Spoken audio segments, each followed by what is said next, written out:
AP మద్యం కేసులో దర్యాప్తు స్పీడప్ అయింది. ఇటీవల మద్యం ముడుపుల సొమ్ము దొంగల పాలు అయిన కేసును బృందం ప్రతిష్టాత్మకంగా తీసుకుంది. ఈడుతో కలిసి కాజేసిన ఒడిశా మహిళా గ్యాంగ్ ను విజయవాడకు తీసుకొచ్చారు. దొంగిలించిన సొమ్ముతో కటక్లో 4 కోట్లతో స్థిరాస్తులు కొనుగోలు చేసినట్టుగా గుర్తించారు. అదేవిధంగా ₹1,20,00,000 హైదరాబాద్లోనూ స్థిరాస్తులు కొనుగోలు చేసినట్టుగా నిర్ధారించారు. అయితే హైదరాబాద్లోని ఆస్తులను విక్రయించి నగదు తీసుకొచ్చి ఇవ్వాలంటూ నిందితులకు ఆదేశాలు జారీ చేశారు.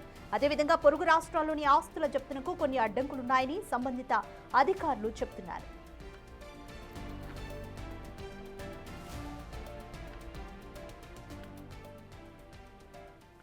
మోర్ డీటెయిల్స్ మా ప్రతినిధి శివ అందిస్తారు. శివ, మద్యం కేసుకి సంబంధించి ఒడిశా మహిళా గ్యాంగ్ ను విజయవాడకు తీసుకొచ్చారు అధికారులు. Complete details. రాధిక, మొత్తం మీద చూసుకుంటే మక్లీ మద్యం వ్యవహారంతో పాటుగా మద్యం కుంభకోణానికి సంబంధించి కూడా రాష్ట్ర ప్రభుత్వం సిట్ దర్యాప్తు సర్వేగా దర్యాప్తు చేస్తా ఉంది.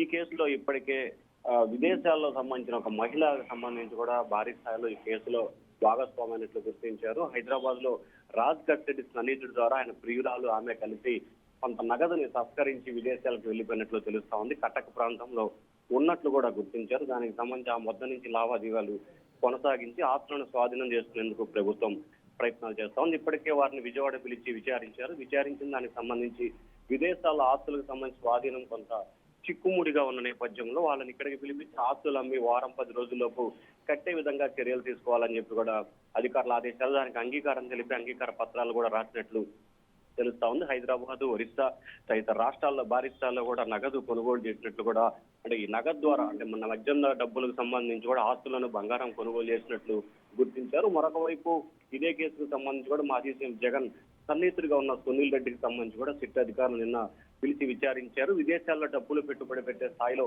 డబ్బులు ఎక్కడి నుంచి వచ్చినాయి, ఎవరికి ప్రోత్బలంతో వచ్చినాయి, ఏంటి అనే దానికి సంబంధించి కూడా ఆయన్ని కూడా సుదీర్ఘంగా విచారించినట్టు తెలుస్తా ఉంది. Radhika, thank you Shiva.